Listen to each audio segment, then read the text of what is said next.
Hello people on the internet. In this video, I'm going to fix and improve some of the paintings I did a year ago. Let's first take a look at this self-portrait. I actually started adding extra shenanigans a couple months after I posted the original video about this painting, because I felt the original composition is not magical enough.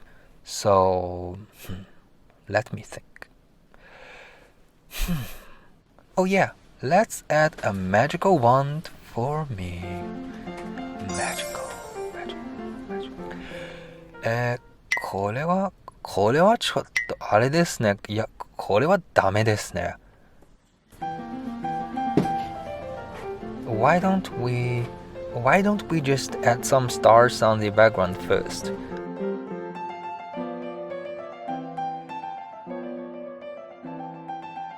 The legs just kind of fades at the bottom, which is very awkward. So I decided to add a table here.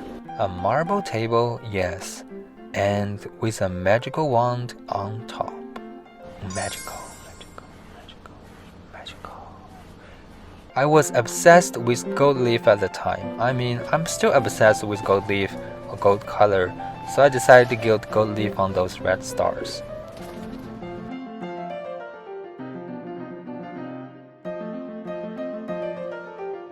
Sweet, magical.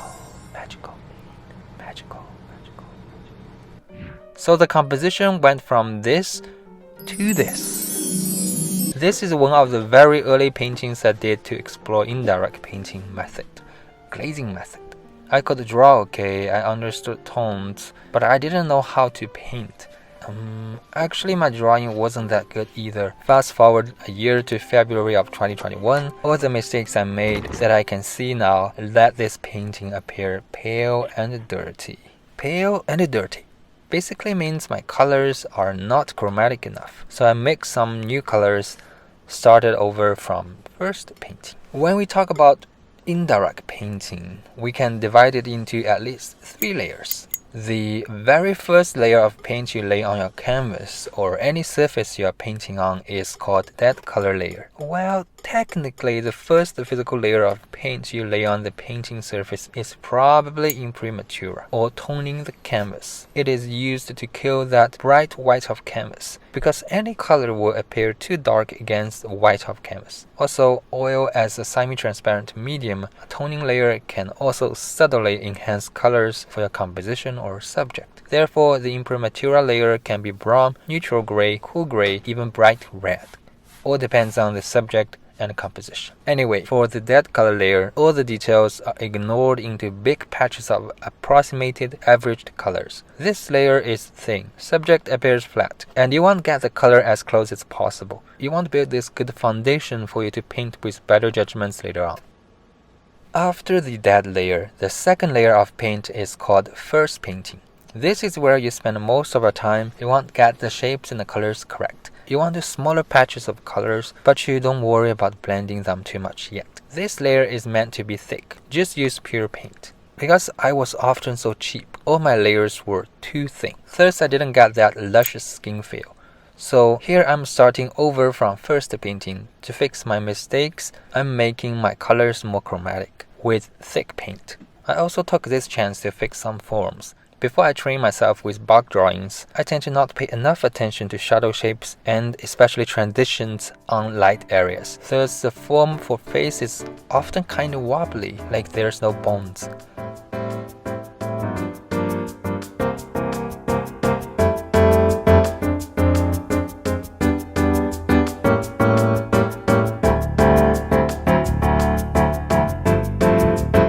Other big problem I have with this painting is the background. The brush stroke is chaotic, paint thickness is inconsistent, so I decided to put on a new thick layer of pure paint of phthalo blue mixed with tiny weeny itsy bitsy amount of radiant green. This darkens the background significantly, and I think it works way better.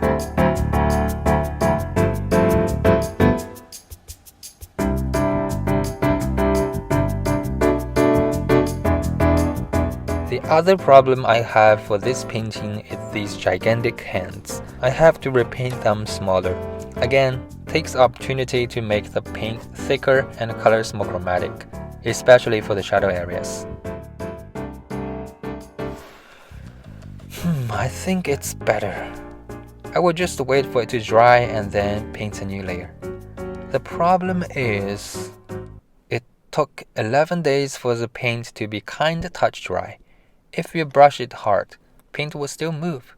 But of course, I didn't just wait. I was fixing other paintings.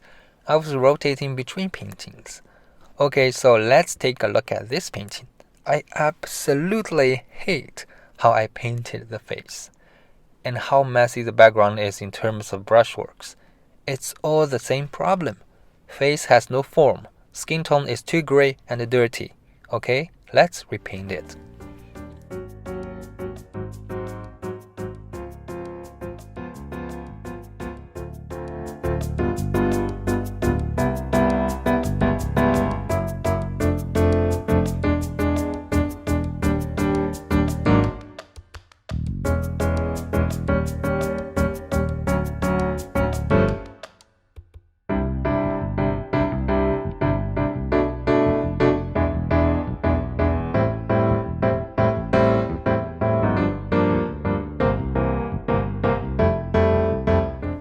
Time for this one to dry.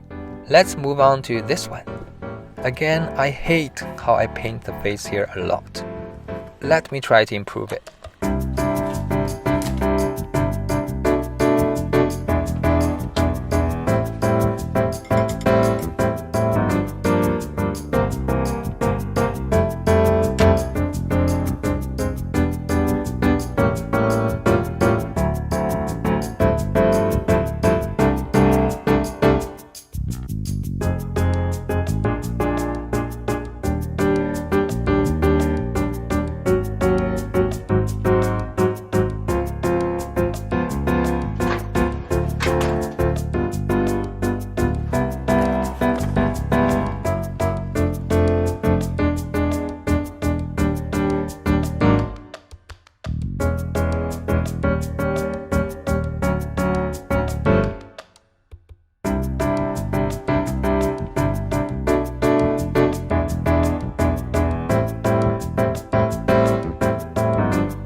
Let's wait for the face to dry. I also really don't like the background here. I will repaint it too. Moving on to another one now. For this one, I actually like how it is. I like how contrasty it is, the bold brush strokes, and I like its background. I could do some improvements on skin tone, but I don't find it necessary. I think this painting as a whole has a consistent style.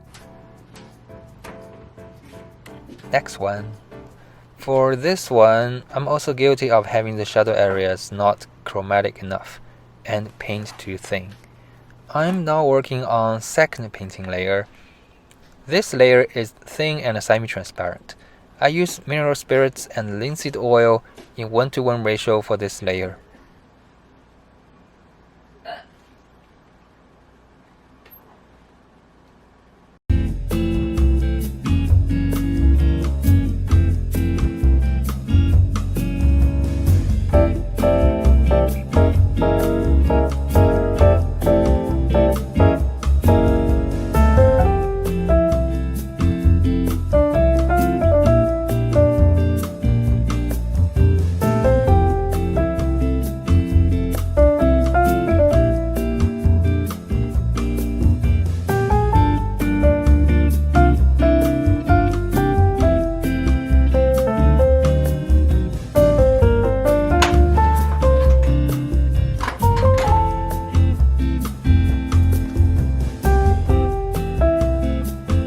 Working on blending now for a porcelain skin feel.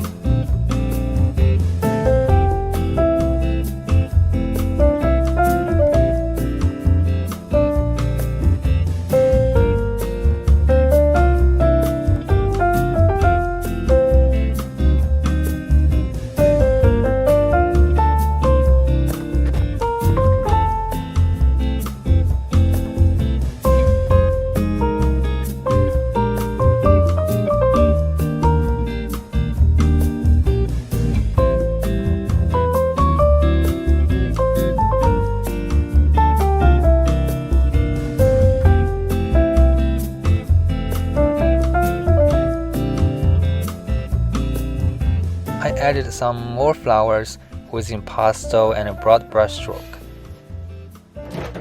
And I'm not sure if it looks good now. I decided to paint the leaf into broad brushstrokes as well, and more chromatic too.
I also feel the background for this painting is a bit empty, so I tried this pattern, and it is ugly AF, so I covered it.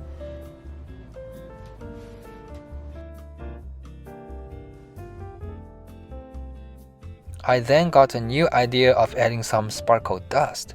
Magical.